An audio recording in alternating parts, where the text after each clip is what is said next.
Hola, ¿qué tal? Hola, ¿qué tal? ¿Cómo va? Bienvenidas, bienvenidos. ¿Quiénes sois nuevos aquí? Pues veo caras conocidas, pero bueno, ¿qué tal?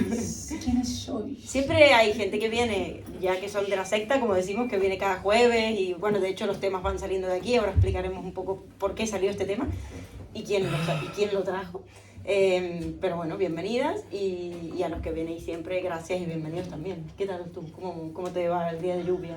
Muy bien. Esta lluvia eterna que no para. Con días que no me permiten el aburrimiento. Ya. Realmente. Ya, ¿no? Porque, bueno, es que no quiero entrar de una materia, pero sí, el aburrimiento implica disponerse para y bueno, he estado muy ocupada, entonces no he tenido tiempo eso de nos pasa, aburrirme. ¿no? Como que hoy en día bueno, no sé, hay que ver, ahora vamos a ver, nos aburrimos poco. Hablamos 40 minutos aproximadamente y luego abrimos debate para todo el mundo.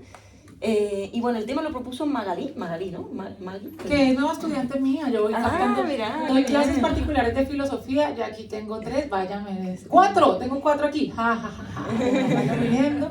Soy buena profe, que digan. Eso seguro. Digan que no. Eso seguro. De hecho, nos presentamos, somos Paola Fernández, que es doctora en educación, actualmente filósofa y actualmente profe de la UAB, que es de la mes y medio. Pero lo difícil no es llegar, es mantenerse. Luego rico. Por eso le aplaudiremos esto. Y yo soy Flor Franco, soy psicóloga, psicoanalista y ya.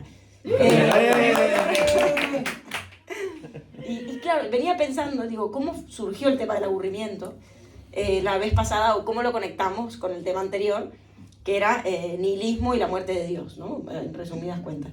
Y yo pensaba y decía justamente esto, ¿no? Como que el estrés, más que nada, porque hoy hay 2 temas y un apellido, como siempre, aburrimiento, estrés y sociedad del cansancio. El estrés es un síntoma de nuestra época también, ¿no? Muy propio de la época que surge a partir de la muerte de Dios, digamos, de la contemporaneidad. Nuestros abuelos quizás tenían otro tipo de padeceres, pero lo que llamamos el estrés contemporáneo, no. Y quizá tenían más posibilidad o más tiempo para aburrirse. Hoy en día vamos tan justamente estresados y a tope que no hay mucho tiempo, que justamente creo que el aburrimiento nos conduce a una reflexión sobre el tiempo, porque sucede en una especie de tiempo extra o tiempo muerto. Sí, precisamente en un tiempo que no tiene un lugar propio, y no solamente un lugar propio, sino un lugar, digamos, al cual dirigirse.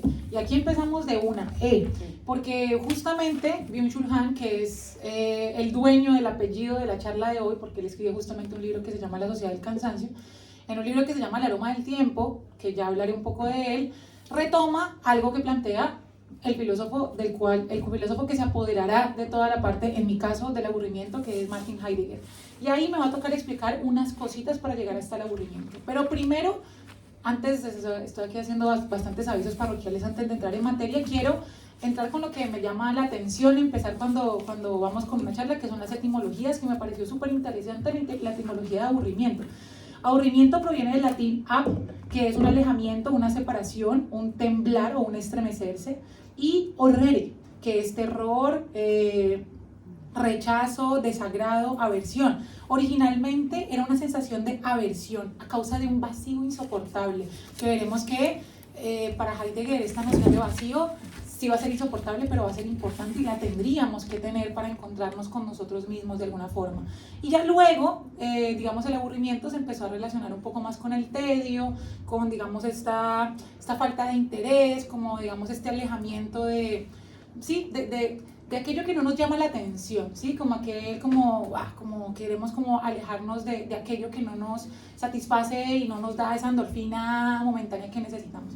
Entonces, Martin Heidegger, filósofo alemán, del cual no queremos saber su biografía porque si no, no empezamos a hablar de él, escribe un libro que se llama Ser y Tiempo, muy importante, pero luego escribe uno que se llama Los conceptos fundamentales de la metafísica, que un estudiante mío se escuchó 3 clases sobre el aburrimiento y espero no haberlo aburrido, entonces ya se sabe toda la parte inicial de hoy. Entonces Heidegger plantea que existe algo llamado el Dasein.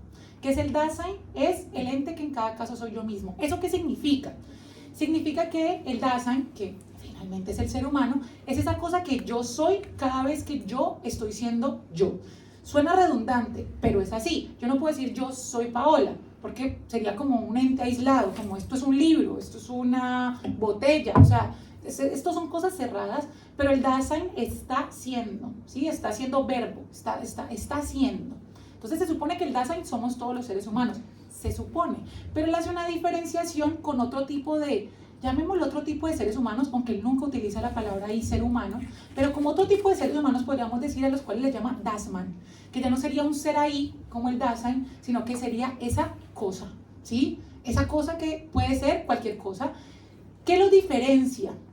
La incapacidad que tiene el Dasman de pensarse a sí mismo, de hacer la pregunta por el ser, porque todo nace, todo cuestionamiento del Dasein, bueno, el ser humano es ¿quién soy? La pregunta de filosofía, ¿quién soy? Me llamo Paula, no, tu nombre no, ¿quién soy? Una mujer, no te estoy preguntando tu género, y vuelve y se da la pregunta, ¿quién soy? ¿Para dónde voy? ¿Por qué estoy aquí? La pregunta por el ser.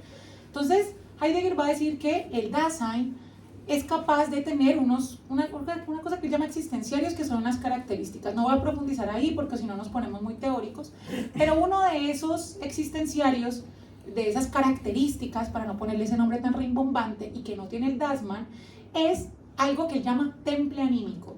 Un temple anímico no es un estado de ánimo.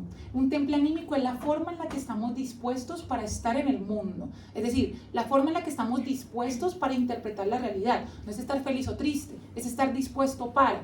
Como si fuera, yo siempre le he pensado, una analogía que utilizaba un profesor cuando me explicó por primera vez este tema, como las cuerdas de la guitarra, si están tensadas de distinta forma o afinadas o no, van a sonar distinto. Nosotros estamos templados. Y esos temples anímicos producen, pues, diferentes formas de interpretar la realidad. Hay muchos temples, pero el más importante va a ser el aburrimiento. Llegué al tema. Entonces, él dice que hay 3 tipos de aburrimiento. Está el aburrirse de, el aburrirse con y el se aburre.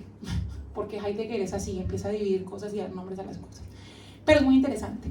El aburrirse de es cuando yo me aburro de algo muy específico. Es decir, cuando estoy esperando el tren, cuando, no sé, estoy escuchando a una señora que está hablando mucho sobre el mismo tema y ya se está volviendo un poquitico, está monopolizando el micrófono. Yo puedo aburrirme de, ¿sí? Y es algo muy particular y yo lo enfoco allí. Cuando se acaba eso, tiene una temporalidad. Entonces, cuando se acaba eso, yo ya no estoy aburrido, ya paso a hacer otra cosa.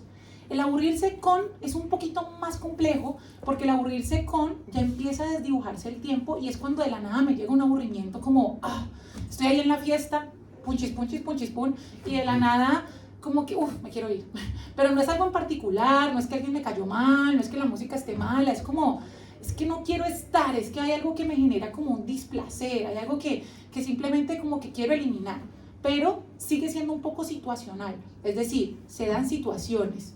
Ahora, el que le llama la atención a Heidegger, más que le llama la atención, es el que dice que uno tiene que despertar ese temple anímico, que es el temple anímico fundamental, es el se aburre, el aburrimiento existencial. ¿Y qué es el aburrimiento existencial? Es el encuentro con la nada. ¿Cómo es que la nada? La nada no es algo, va a decir Heidegger, la nada nos pone de cara al ser. Es decir, cuando yo me encuentro en el vacío, cuando yo no es que esté en medio de la fiesta y de la nada me aburrí, sino que me llega, porque eso puede llegar en cualquier momento, ¿sí? Eso puede llegar, solamente que tenemos que estar dispuestos.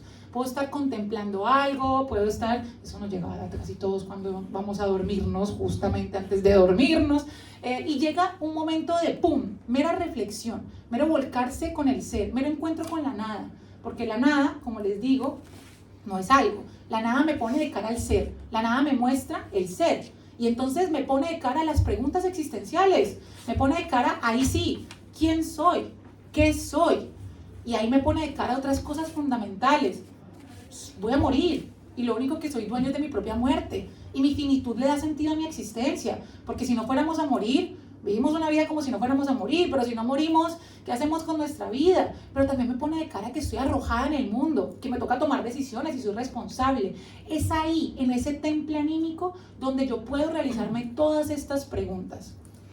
Bueno, es como un tiempo... Lo resumí. De hecho, creo que esto lo dice Heidegger, creo, yo no lo sé, pero que el aburrimiento abre el instante como posibilidad. Es decir, en la actividad, en la vida activa, según Hannah Arendt, en el momento donde estamos haciendo cosas, la rutina, el trabajo y tal, claro, estamos en un circuito interminable de cosas para hacer, del deber, y tal, donde en realidad no surge nada nuevo. Es decir, no existe la posibilidad de algún cambio, ¿no? O de alguna especie de novedad. Entonces creo que en ese sentido, a mí al menos me remite un poco el aburrimiento a la vida contemplativa, ¿no? Y tenemos ahí un pliegue, no digo que sean lo mismo, porque quizás no es exactamente lo mismo, no tiene por qué ser siempre la vida contemplativa aburrida, ni porque el aburrimiento necesariamente decantar en vida contemplativa, creo, pero sí que hay un punto en común, que es como una especie de parar la acción. O sea, yo creo que aquí estaría como el punto interesante del parar la acción o el parar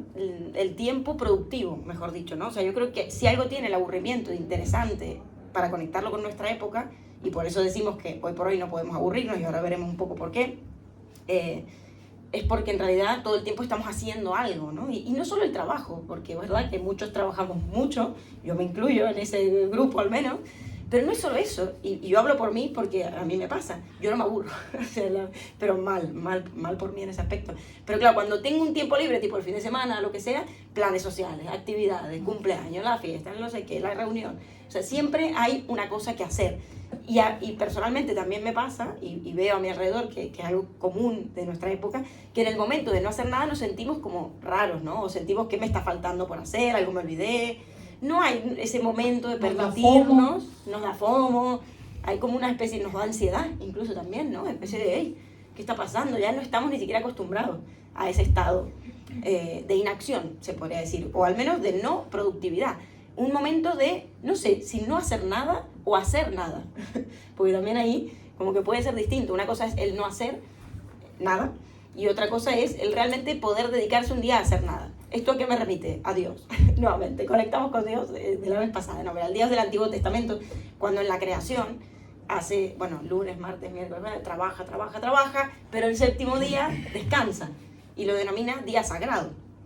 Es decir, el día del descanso es un día sagrado donde realmente Dios se permite descansar, pero ahí también nos invita a pensar sobre el descanso como algo necesario, como algo que incluso nos invita de nuevo o nos permite seguir siendo, si se quiere, productivos o activos en otro momento.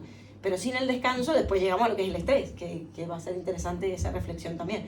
Pero bueno, que hay toda esta reflexión del tiempo muerto y hoy creo que no nos lo permitimos, ya sea por la vida activa, por la vida productiva, por la sociedad del rendimiento, la eficacia todo el tiempo tiene que estar ahí a la orden del día, tenemos que estar haciendo cosas que generen algo, y por otro lado por el entretenimiento.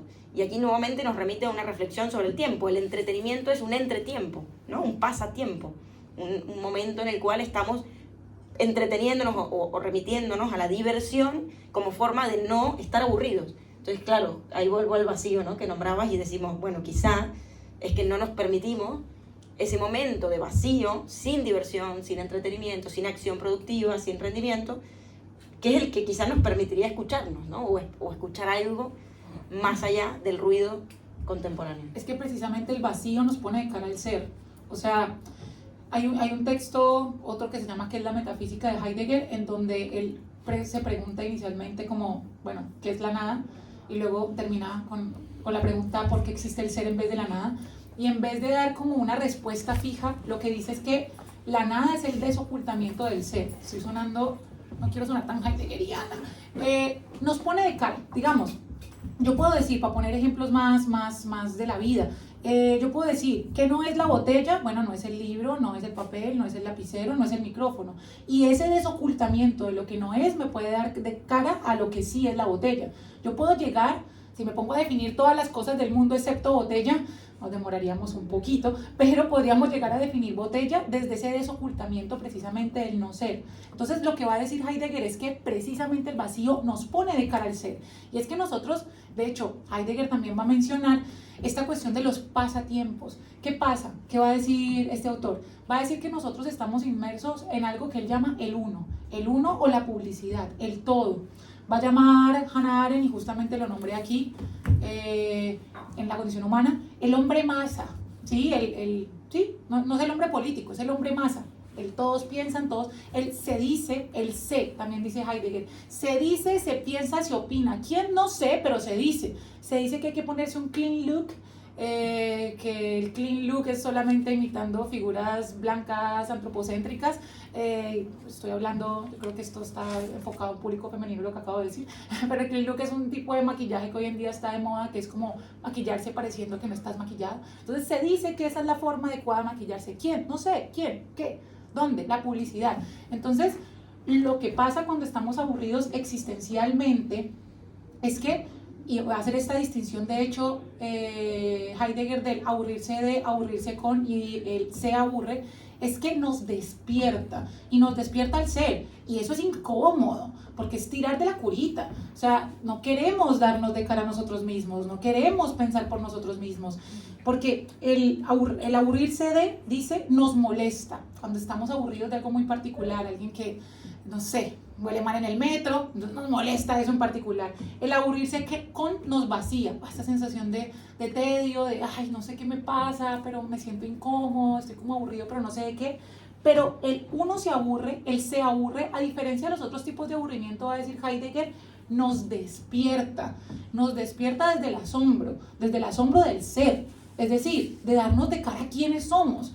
Pero es que no queremos pensar quiénes somos. Hay un texto de Kant que se llama ¿Qué es la ilustración?, muy famoso, en donde aparece una frasecita muy famosa que es sapere aude, que sapere aude significa atrévete a pensar por ti mismo. Y cuando acompaña la frasecita sapere aude, ese atrévete a pensar por ti mismo, lo acompaña de, es que el problema no es que no podamos pensar por nosotros mismos, porque poder pensar podemos, pero es que nos da pereza. O sea, nos da pereza porque es fácil hacer lo que dice la medicina, lo que dice Dios, por eso la muerte de Dios nos llevó al aburrimiento. Es fácil decir lo que nos digan los maestros, pero qué difícil es atreverse a pensar, porque pensar podemos. La cuestión es que no queremos. Y entonces, por eso mismo nos llenamos de pasatiempos, que es pasar el tiempo, de entretenimiento, estar entre el tiempo para poder distendirnos, separarnos, alejarnos de esa cosa tan incómoda y que genera tanta angustia que es darnos de cara a nosotros, pero podemos pasar una vida, toda la vida, siendo Dasman, es decir, no siendo un ser humano, pero él lo consideraba como un ser humano no ser humano, porque no se hace la pregunta por el ser, que es lo que nos hace seres humanos. Podemos pasar una vida así y morirnos así, de cara a ese tipo de existencia. Y parece que el capitalismo y esta sociedad del rendimiento también nos está llevando a vivir ese tipo de vidas inauténticas, también dirá Heidegger. Total, y cuando decías que el aburrimiento, bueno, el vacío, mejor dicho, nos remite al ser o al Dasein, también al deseo, ¿no? Es decir, desde el psicoanálisis sabemos, y lo hemos dicho varias veces, que el deseo solo puede surgir a partir de un vacío originario, ¿no? Porque si no, siempre es cuestión de rellenar o puro querer, ¿no? Esta cuestión contemporánea también de quiero la tablet, quiero el iPhone, quiero esto, quiero lo otro, que son cosas materiales, pero que no tienen nada que ver con el deseo como tal, ¿no? A veces es verdad que hay que conocerse un poco uno mismo, atravesar momentos de angustia y de soledad, o de al menos de estar con uno mismo, para saber qué es lo que se desea, ¿no? Y más en una época que todo el tiempo te está haciendo creer que se sabe lo que tú quieres, ¿no? En las publicidades, ¿verdad? Lo que vemos todo el tiempo un poco es esto, es tú quieres esto, ya está, y ya te lo venden prêt-à-porter, es decir, ¿cómo se llama? Take away, ¿no? O sea, ya te lo venden hecho para llevar, es como este es tu deseo, tú lo que necesitas para ser feliz es esto. Y ahí Byung-Chul Han va a decir que hoy pecamos de un exceso de positividad, ¿no? Es decir, que el gran cáncer de nuestro tiempo es esa positividad, y que de hecho la positividad, la exigencia de positividad, va a ser aún más eficaz para los mecanismos de poder que la represión antigua, la cuestión de la prohibición, del no puedes, nada se puede, ¿no? Hoy todo se puede, de repente, esto Paul Preciado lo explica, me encanta a mí su manera de decirlo, ¿no? Él nombra la sociedad farmacopornográfica, donde hay un nuevo régimen de tácticas de poder y políticas que van a estar reguladas no por la prohibición y la represión, como eran las sociedades soberanas, las sociedades disciplinarias, sino a través de la excitación. O sea, es todo el tiempo al revés. Es decir, hemos virado de tácticas de poder, ya nada está prohibido, excepto la muerte, no sé. O sea, ¿qué está prohibido? Antes el sexo era súper prohibido, nadie hablaba de sexo, era un tabú, ¿no? Comentar esto, hoy en día la gente habla de sexo, se muestra, incluso en redes, tenemos las redes, las páginas web de pornografía, es decir, es como algo súper al alcance de la mano, ya no es algo como tabú, pero sí la muerte quizá ha devenido un poco tabú, ¿no? Esta cuestión de, bueno, no queremos saber mucho de eso, técnicas de rejuvenecimiento, que lo hablamos hace un par de tertulias, todo lo que tenga que ver con el envejecimiento, con el acercarse a ese periodo de la vida, que también tiene que ver con el no hacer nada, por cierto, ¿no? Como que en la muerte ese sería un momento en el que no haríamos nada, es decir, es no hacer por excelencia. ¿Por qué nos aterra tanto esto? Yo decía, el gato se aburre. Es decir, un gato, uno ve al gato, esa postura que tienen tan elegante, yo los envidio tanto, me parecen tan sabios, y lo veo y digo, pero él no se aburre, es decir, no está aburrido, ¿no? Y casi que pareciera que los gatos te miran como diciendo, ¿qué hace está loca aquí, yendo para un lado para el otro, si la vida es mucho más fácil, ¿no? Me da esa sensación. Bueno, mi gata no, mi gata está loca y es... Ah, tu gata, bueno, pero, es que depende de los dueños también, sí. con quién están. Se queda quieta. A partir de las 3 de la mañana dice, tengo que joder a mis dueños. Bueno, pero es cachorra y por la noche es verdad que es normal sí. que los gatos salen, pero sí, les sale el su gato, ser. el Pero gato, sabe pues, estar, es otro tema. ese saber estar y saber no hacer. También, no sé si lo dijo Heidegger o quién, pero definía a alguien, supongo, un ente, pero creo que nos resonará a todos esta definición, como el modo impropio de ser, ¿no? Un modo impropio, una cosa que dices como, bueno, tío, pero no estás haciendo nada, ¿no? Cuando tu padre o tu madre te veían en el sofá y te decían, che, pero que no tienes nada que hacer, che, en Argentina, no tienes nada que hacer, o ya hiciste todo lo que tenías que hacer, como si estuviera mal visto esta cuestión de ver a alguien tumbado en un sofá o en una cama o haciendo nada. Es decir, ya es algo que viene a través de la educación, también como visto como malo, el ser inútil. ¿Por qué no nos permitimos o no nos podemos permitir en una sociedad del rendimiento ser inútiles, ¿no? Excepto el domingo y hasta ahí, ¿no? Porque es verdad que nuevamente, bueno, nos entretenemos o aprovechamos para hacer planes, pero bueno, hay algo de esta cuestión del por qué no poder ser inútil un rato, que es parar un poco, poner un freno a esa productividad y quizá encontrarse algo, es verdad, más que del orden del hacer con el orden del ser. Esto seguramente tenga algo de eso. Y luego otra cosa que no toleramos, creo que hoy en día, es la espera, los momentos de espera, estos intervalos, ¿no? El esperar el tren, el esperar, yo qué sé, no sé, el que te toque la cita en el médico, en el CAP. Son momentos de no hacer nada, donde nos desesperamos y tenemos el mejor aliado, que es el móvil, o el peor, no sé, pero que es el móvil que siempre, bueno, en esos momentos es cuando más quizá lo utilizamos para matar el tiempo, ¿no? Entonces, bueno, yo me pregunto a veces, ¿cuántas cosas se me vendrían a la mente o pasarían en mí si no me distrajera tanto o si no recurriera siempre a ese velo, que es el entretenimiento, para velar algo, ¿no? Para velar algo que no queremos que surja o que tenemos rechazo un poco a que emerja. También esa pasividad, por decirlo así. Pero Byung-Chul Han dice algo muy interesante, o sea, digo, es pasividad por la espera, ¿no? Pero Byung-Chul Han dice que no hay nada más pasivo que esa hiperactividad contemporánea, en la cual estamos todo el tiempo haciendo cosas, pero en realidad no estamos haciendo nada productivo para nosotros mismos o para la comunidad, muchas veces, dependiendo de qué trabaje cada uno. Mira que has dicho varias veces hacer nada y me quedé pensando en la expresión. Porque hacer nada es una contradicción en sí misma. O sea, es una expresión, la nada no se puede hacer, porque el hacer implica acción y la acción implica actividad. Y en tanto actividad no es nada, es algo. No podemos hacer nada, no podemos. Estamos haciendo algo que es, no sé, distraernos de lo productivo, pero estamos haciendo algo, no se puede hacer nada propiamente. ¿Y la vida contemplativa? ¿Cómo sería que tú lo manejas? No, porque la contemplación es contemplar. ¿Y qué haces allí? ¿Piensas? ¿Pensar? Contemplar, digamos, distender, o sea, como explayarte precisamente en esa reflexión existencial del se aburre del ser. Pero ahí porque hay un nada, sí, en el pensar hay un hacer, es mi pregunta, ¿no? Pienso, luego existo, es decir, pienso, luego hago.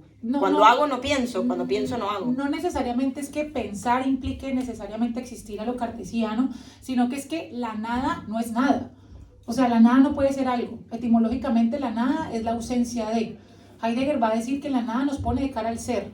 Entonces, hacer nada sería, antes lo contrario, dentro de esa, por eso me parece como medio, no sé, solamente lo estoy pensando ahorita como aquí, espontáneamente, porque hacer nada implicaría, de hecho, lo que estamos proponiendo Heidegger, precisamente, darnos de cara al ser, ponernos en un espacio de aburrimiento, pero no, el hacer nada no es no hacer nada. Nosotros no hacemos nada cuando hacemos nada. Nosotros estamos De hecho, leer, yo me puedo poner a leer y eso no es un espacio del se aburre, aquí me estoy distrayendo. De hecho, yo siempre decía, he dicho desde que empecé a estudiar filosofía, que precisamente mi hiperactividad me llevó también a esto y también que me gusta mucho hablar y que mi justificación y toda la mierda que hable la gente me la crea. Pero también no podía estar sola. Y si no estaba en compañía de amigos, de pareja, de familia, pues estaba en compañía de autores. Nunca estaba sola, nunca he estado sola. Y finalmente no me he permitido precisamente darme de cara al ser, porque aquí me estoy dando de cara a muchos otros seres que me ponen otros tipos de definiciones de mí misma que quizá ni siquiera soy yo.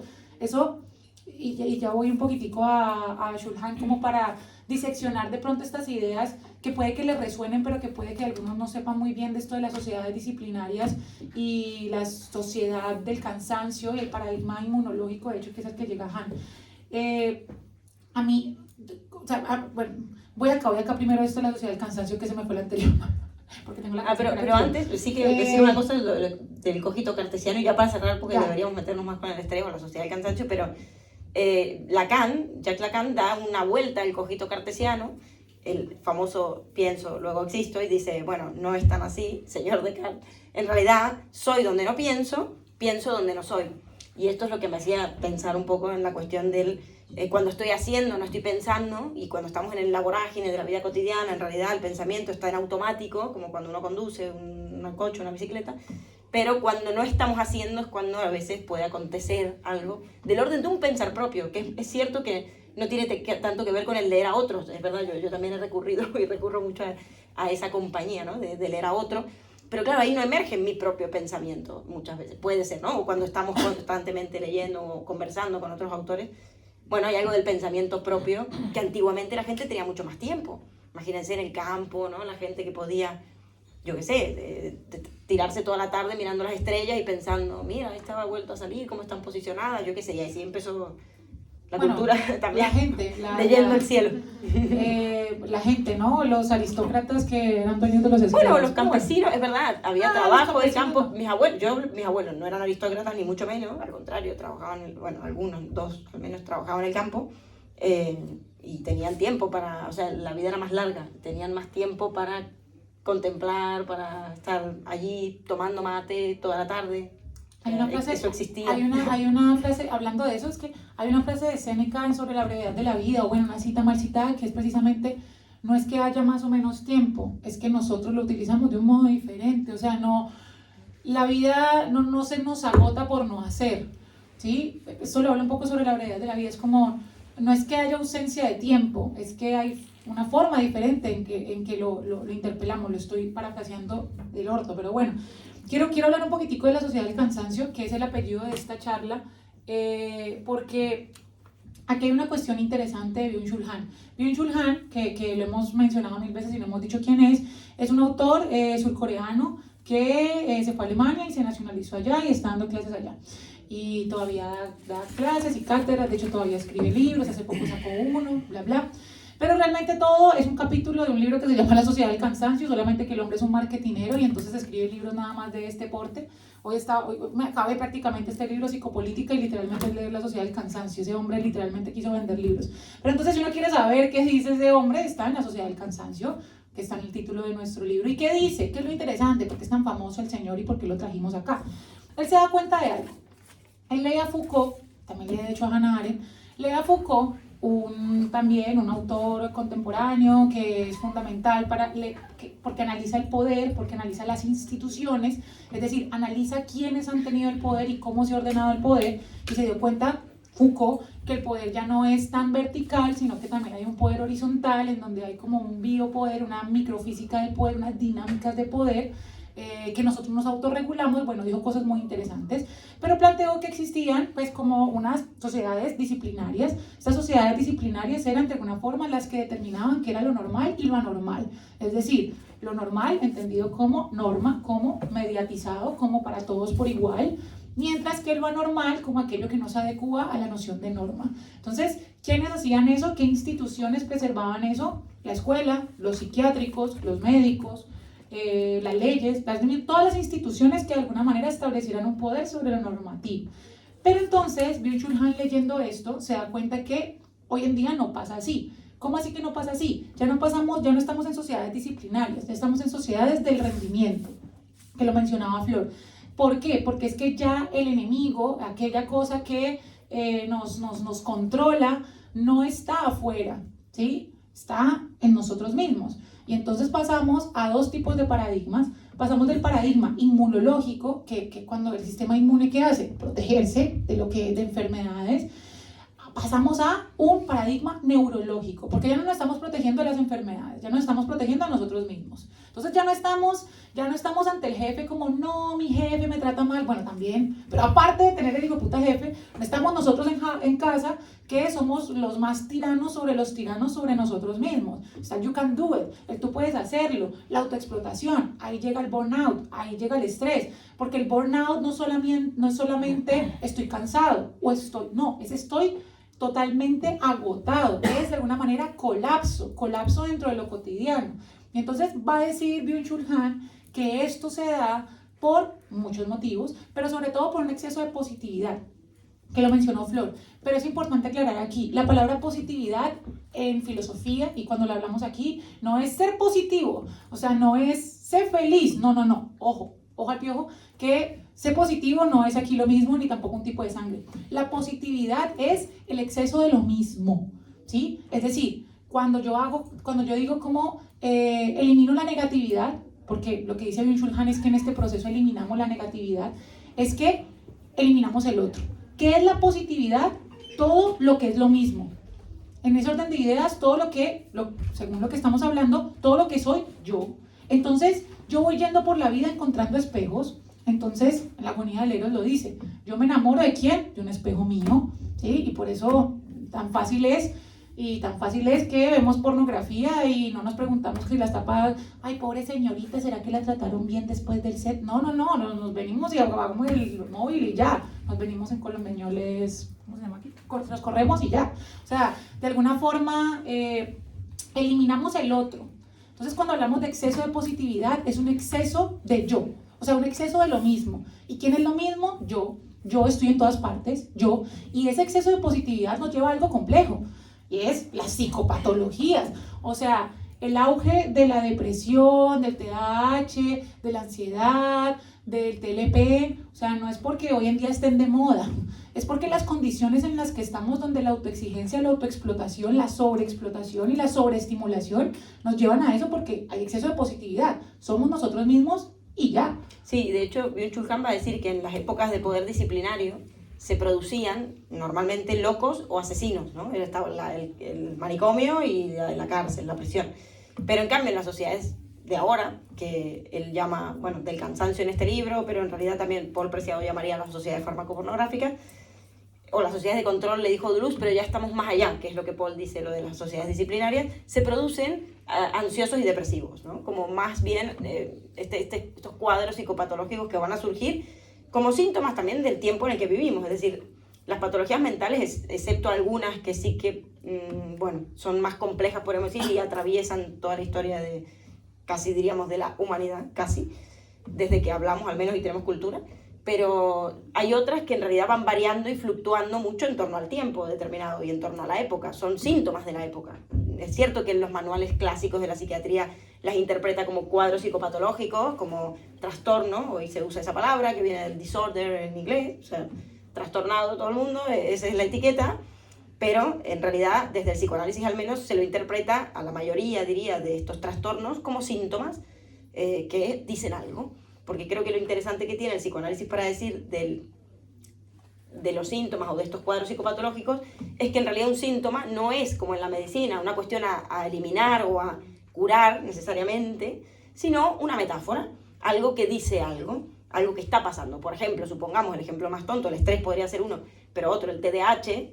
El TDAH surge en los 90 aproximadamente, en una época de hiperestimulación y de hipercomunicación y en este apogeo de la sociedad del cansancio también, ¿no? Entonces es normal que surja esta cuestión del TDAH, que después se convierte en un negocio también, ¿no? Porque se venden, creo que el 90% de los niños de este mundo occidental al menos están diagnosticados con este cuadro, ¿no? Y en realidad, más que un problema del niño, es un problema del tiempo en el que vive ese niño, el tiempo en el que está inserto. Y ambas fuimos diagnosticadas, contemos anécdotas. Estamos diagnosticadas las dos, a mí a los 4 años, nos diagnosticaron con 94, y nuestras madres tomaron la misma decisión. Nosotras aquí. Y nuestras madres se tienen que conocer. Nuestras madres dijeron, que no se conocen, por supuesto, pero no, mi madre dijo, no la vamos a medicar. Fueron a otro médico y otro médico les dio una segunda opinión, les dijo, sí, la niña está fatal, tiene TDAH, pero llévenla a hacer deporte. Y ahí me llevaron a hacer deporte. Por dos, yo empecé a hacer básquet. Yo también, básquet, en serio. Sí, somos más gemelos. Súper random el momento de amor. Pero no, me pasó exactamente igual. Fue TDAH porque, en serio, yo no podía, es que no podía. Aparte, tenía llamar la atención que yo decía, voy a escribir con el lapicero negro. Y fue todo el mundo así súper nervioso a mi alrededor, como que se calle la pesada. No ha cambiado. No, pero decir cosas interesantes. Cierta regulación, al menos soy dueña del micrófono. Para eso me hice profesora, solo para eso. Total. Pero claro, me pasó, yo estaba en el coro. Y entonces me sacaron del coro como, niña, aquí no quema todo lo que tiene que quemar, muchacha. Y los casales tío míos eran, metan lo que pueda esa muchacha, patinaje, piano, lo que sea, cáncenla. Pero claro, es de alguna forma, también me parece, y ya modo como de opinión, digamos como esta necesidad de una normalización es porque finalmente incomodamos. Cualquier persona un poco neurodivergente incomodamos dentro de las prácticas normativas. O sea, ¿por qué, por ejemplo, anecdótico? Porque aquí nos gustan los chismes. Y aquí terminamos contando de nuestra vida. Yo, por una situación estando de 18, 19 años, me diagnosticaron con depresión. Bien, una medicación fuerte. Pero la medicación me tenía hype. O sea, yo estaba on fire. ¿Qué tengo que correr? ¿Qué tengo que hacer? ¿Qué bañar? ¿Qué para hacer? Yo estaba así, todavía más de lo que soy. Y luego, cuando le empecé a bajar la medicación, y yo decía, pero ¿qué está pasando? O sea, ¿eso soy yo? ¿Qué pasa? Bueno, eso pasó un tiempo. Cuando luego empecé a tener, ya me fui para el otro lado, después de unos años. Empecé a tener ataques de pánico, episodios de manía, que la manía tiene es una de doble filo porque te puede llevar a querer hacerlo todo, pero al mismo tiempo es que te puede llevar a querer hacerlo todo, tú no duermes. Entonces yo, por episodios de ataques de pánico y de insomnio, volví al psiquiatra y me dijeron, ¿a usted la medicaron con depresión? Y yo, ay, sí. No, pues o sea, creo que tienes esa ansiedad. Y yo, ay, no, pues no son como lo mismo, ¿no?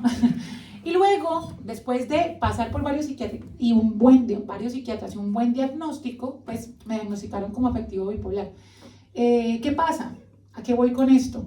En la manía era útil y por eso durante tanto tiempo, si era maníaca, era útil. ¿Por qué útil? Porque estaba haciendo muchas cosas, tenía varios trabajos, estaba estudiando 2 carreras, hacía 1000 cosas, también porque no dormía.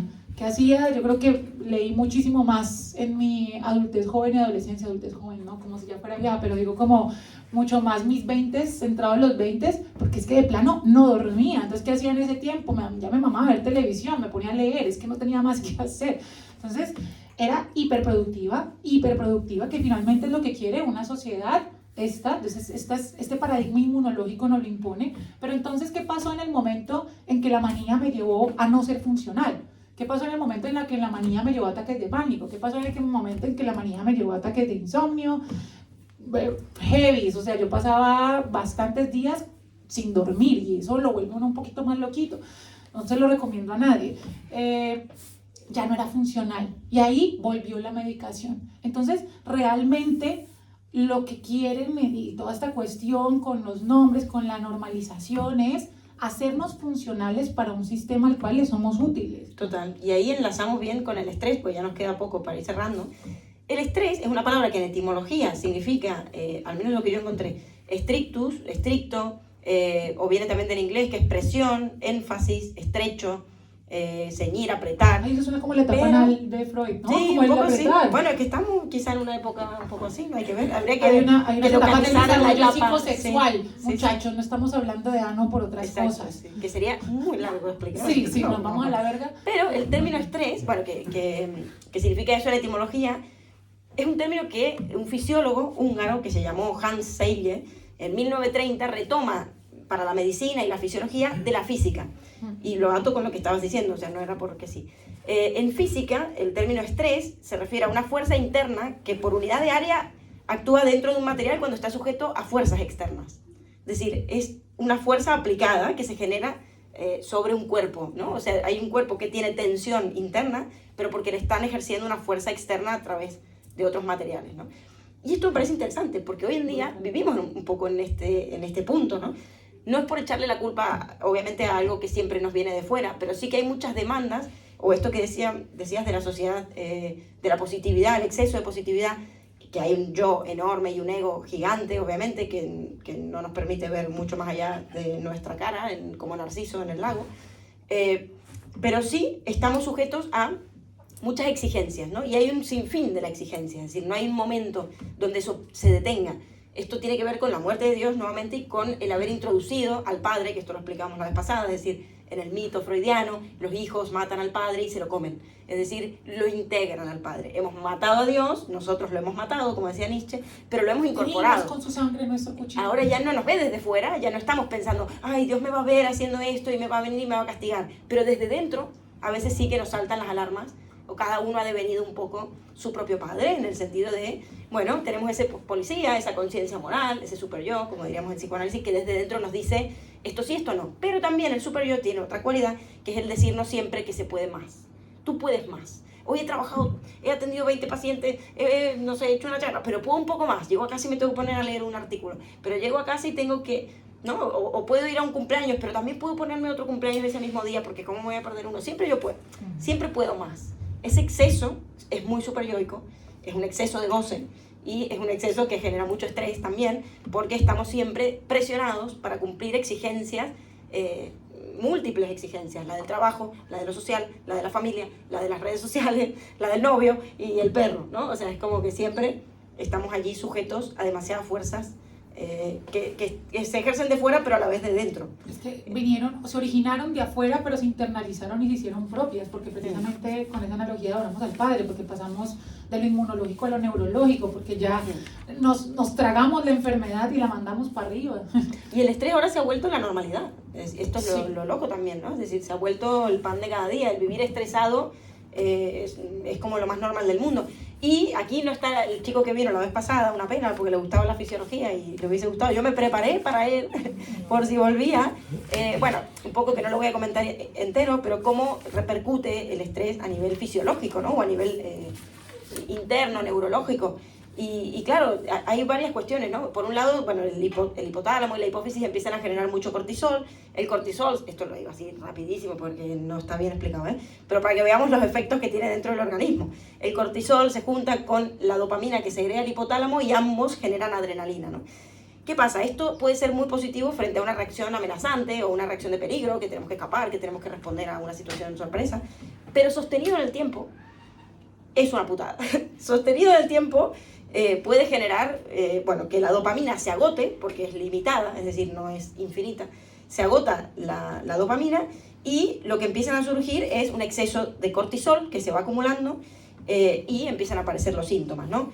Entre los primeros que aparecen, bueno, todos lo sabemos, frecuencia cardíaca elevada, dilatación de las pupilas, la respiración agitada, evitación de la micción, detiene la digestión, uno puede adelgazar incluso en estos estados, aumenta el metabolismo del hígado y la acumulación de cortisol impide la generación celular. Entonces hace que justamente actúa sobre el sistema inmunológico y nos enfermamos más, somos más propensos a contraer infecciones, a contraer enfermedades. Es decir, el estrés es una cosa que tiene que merecer su estatuto, es decir, nos hemos acostumbrado a vivir en ese estado, pero tiene un montón de consecuencias físicas y sociales importantes. Esas son las físicas.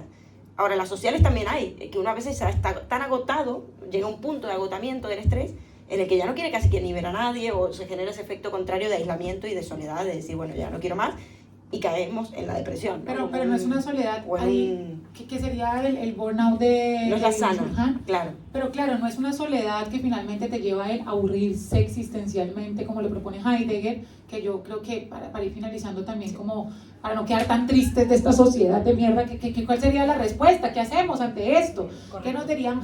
Irnos a la mierda, salir corriendo a ver si no. ¿Qué nos diría Han y qué nos diría, por ejemplo, Heidegger sobre una respuesta ante esto, que sería como la gran revolución aquí?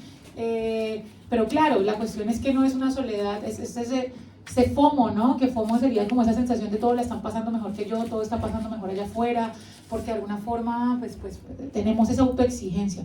La gran aquí, hay otra cosa que quería decir cuando hablabas, no hay nada más estresante que uno esté estresado y le diga a alguien no te estreses.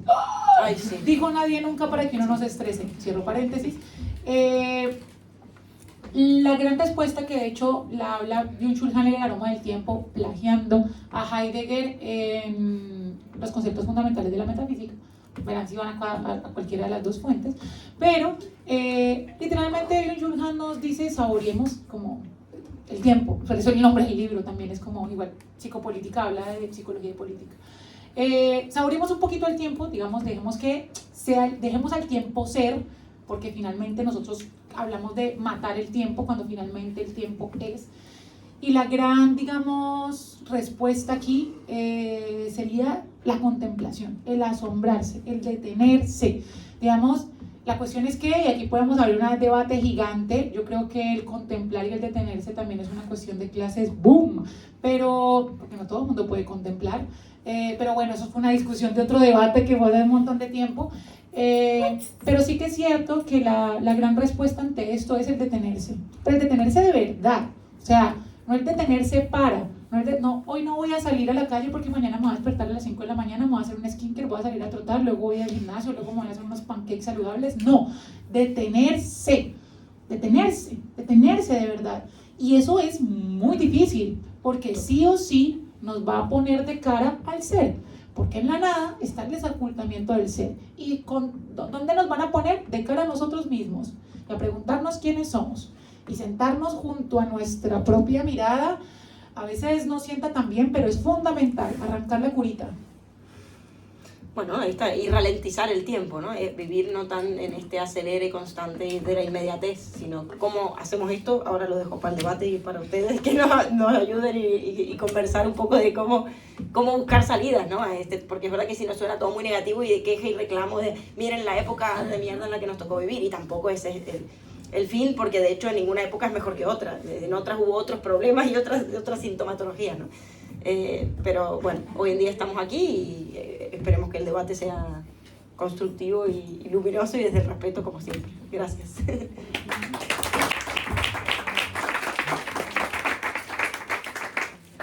Bueno, ¿en qué momento siempre hablamos tanto? No sé, por Dios bendito.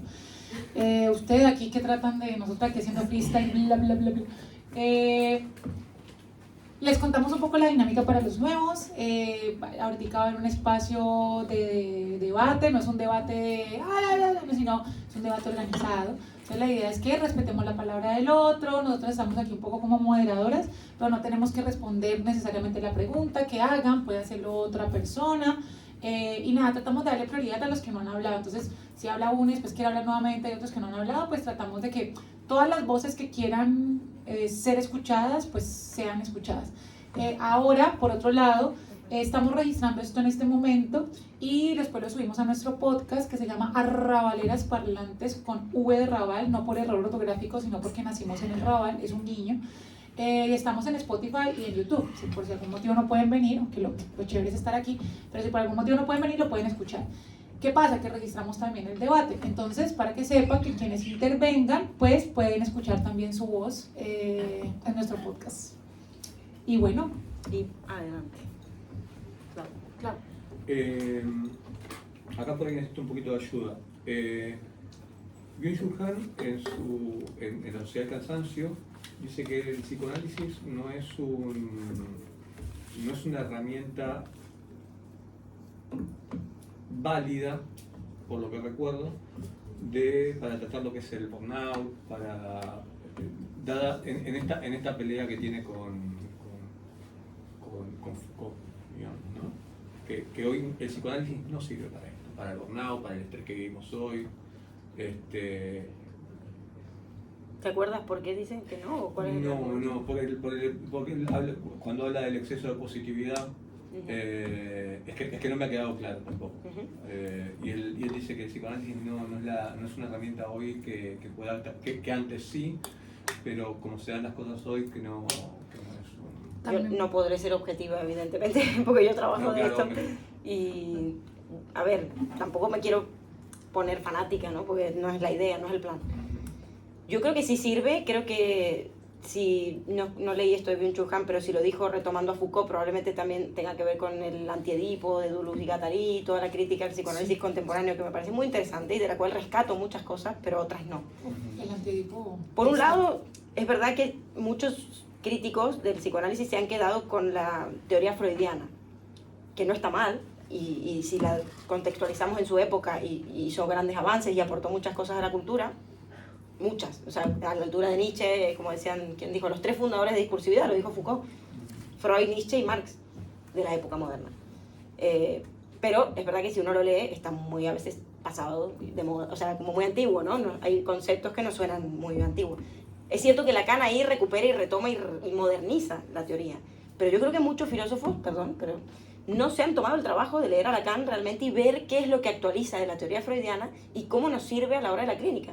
O sea, yo en mi profesión del día a día, yo te puedo decir que sí funciona el psicoanálisis, porque de hecho, primero, te permite un espacio para que tú recuperes tu propia voz, ¿no? Y que también te encuentres a ti mismo. Eso entre muchas comillas, que lo podrían hacer otras terapias también. Pero sí que es verdad que el psicoanálisis tiene esta cuestión del tiempo particular de cada sujeto, que creo que en la época es muy interesante, porque en las otras tipos de terapia, no todas, pero al menos la mayoría, uno va y es como, bueno, tú deberías ya hacer esto, o para, ¿cómo hacemos para volverte funcional a la época, ¿no? Es decir, para que tú rindas y seas productivo a la época. Si no estás trabajando, pues tienes depresión, te vamos a medicar, te vamos a dar consejos, tips, lo que sea, para que tú te integres en la sociedad contemporánea. El psicoanálisis no va por ese lado, va más bien por el hecho de saber que cada sujeto es particular y tiene allí un deseo propio y un tiempo particular para llegar a sus conclusiones. Entonces yo creo que sí que sirve, lo pruebo cada día, es como algo, y bueno, y los casos, yo voy a congresos, jornadas donde se presentan casos constantemente, que es todo el desarrollo de la cura, que es un desarrollo lógico, no es un cuento, y donde vemos que sí que es eficaz. Ahora, es verdad que quizá no para todo el mundo. Yo creo que también sí lo toma de Foucault, Deleuze y Guattari, que es lo que acaba de mencionar Flor, tienen un texto que se llama El Antiedipo, donde es un texto brutal, pero un tocho, pero muy grosso modo habla que somos máquinas deseantes, criticando un poco las estructuras establecidas con las que podemos determinar el inconsciente. Es decir, como máquinas deseantes, digamos, no tenemos una estructura que se ciña, por ejemplo, a la castración, o sea, como todas estas estructuras que han sido la base del psicoanálisis, finalmente, por mucho que sea una reinterpretación lingüística que puede llegar a ser Lacan un poco. No, y están los matemas, la topografía, la topología. O sea, que bueno, mucho Lacan, hay que no han visto, me parece. Lacan hay una reinterpretación ahí muy grande, pero por eso se llama Antiedipo y no se llama claro, antigrafema. O sea, se llama Antiedipo porque está criticando a Freud. Y también eran muy contemporáneos de Lacan, sí, como para haber leído toda la obra, creo yo, ¿no? Como para... pero también creo que es muy difícil, es que el psicoanálisis implica lo que acaba de decir Flor, el detenerse, ¿sí? Y realmente todas las terapias de la psicología humanista, conductual cognitiva, pero si nos vamos a otros lugares como quizá el coach también un poco, digamos como que son herramientas que buscan darte como los insumos para que tú salgas de la situación, no para que te la pienses, realmente es para que salgas, ¿sí? Es supéralo y vamos para adelante. El darte algo, ¿no? Sí, es como una... De hecho, el psicoanálisis no, si tú haces un psicoanálisis y aquí metiéndome en el campo de la muchacha, pero estuve en terapia psicoanalítica como 6 años llegando a muchas cosas, pero la terapia psicoanalítica es de la verdadera, la verdadera, digo pues la de pura cepa, es de años, o sea, es de muchos años. Depende, un análisis sí, igual ya nos vamos al tema, un análisis sí, pero porque un análisis surge del deseo de cada uno, es decir, yo ya no vengo aquí porque lo necesite, vengo aquí porque quiero venir, porque me enrollé en una neurosis, o sea, en la propia neurosis, ¿no? Pero en una historia que quiero saber cómo seguirla. Diferente a cuando uno va con un síntoma y quiere curarlo y ya está. En ese sentido es más larga, pero yo he tenido pacientes que en 3 meses, 6 meses han logrado superar lo que en ese momento les estaba generando un problema y seguir adelante y ya está. Y ha sido, para mí, una terapia exitosa, ¿no? Y yo me he sentido más terapeuta que psicoanalista. Y lo veo válido. Pero lo que nos da el psicoanálisis, lo que tiene es la escucha psicoanalítica. Y es esto, el que tú vas a venir y no te van a decir, tú lo que tienes que hacer es esto. O te doy 3 consejos para que arregles tu vida y yo qué sé. No, es más bien la estos escucha. 3 pasos para ser feliz. Tú sabes. O sea, es que lo interesante del psicoanálisis es que deconstruye la posición de poder sobre el saber. El psicólogo, bueno, hegemónico, sabe. Yo sé lo que te pasa y te voy a decir lo que tienes que hacer con lo que te pasa. El psicoanalista se posiciona desde otro lugar y no sabe. El que sabe eres tú. Okay. Obviamente que sabe algo. pero no exactamente lo que uno quiere encontrar. Y bueno, ahí hay un juego que es lo que permite el viaje analítico. Problemático lo que digo para la cerveza, muchachos. Bueno, ¿alguien más quiere...? Estaba pensando, bueno, hoy en día tenemos el móvil, que es una herramienta que nos permite ni aburrirnos, pero tampoco nos permite llegar a pensar, no nos da el tiempo para pensar con qué nos queremos entretener. Entonces no sé si clasificarlo como un cuarto aburrimiento de esta época en la que vivimos, pero estar aburrido aún no dando tiempo para pensar, sino cuando estás con el móvil refrescando, no estás haciendo nada, pero estás aburrido igualmente. El aburrirse estando ocupado, podría Sí, ser. no te estás escuchando, Pues sí. pero estás aburrido. Y mientras estás trabajando para Instagram o para TikTok, ¿no? Esto que dice Byung-Chul Han de que trabajamos gratis para Sí, ellos, sí, para de estas la Big grandes Data. plataformas. Lo mencioné. Pero es verdad que es muy interesante que no estamos ni aburriéndonos ni a la vez tampoco Produciendo. Es un aburrimiento activo, ¿no? un aburrimiento Igual. activo. Es que un poco lo que dice es como que tiene que ver con, creo, cómo funciona el celular o por lo menos las redes sociales en generar como ese pico de dopamina rápido que cae. Entonces como... Que a veces ni te das cuenta de lo que estás viendo, ¿no? No, no, no, Me nunca. saco el móvil para ver la hora, me he metido en Instagram, he pasado 5 historias y no he visto ninguna en realidad. Exacto. Yo aconsejo volver a usar un reloj normal para ver menos el teléfono. Siempre necesitas estar buscando algo en el celular. Es como, o sea, lo agarras para buscar cosas que no te Y sirven a veces. a mí me parece muy Estás interesante. viendo, perdón, Perdón, estás disculpa. viendo, no sé, una serie y la cortas para hacer el celular, es como medio lo mismo, no, como decimos, te aburrís sobre el aburrimiento, como que te llenas de cosas que no... Ya lo haces paralelamente. Sí, sí, Y sí, ves para... la serie mientras estás con el móvil, que es algo imposible. Es como... La multitarea absurda. Bueno, Es no como ni tarea. comer, ¿cómo se dice aquí? Patatas fritas, estas cosas así.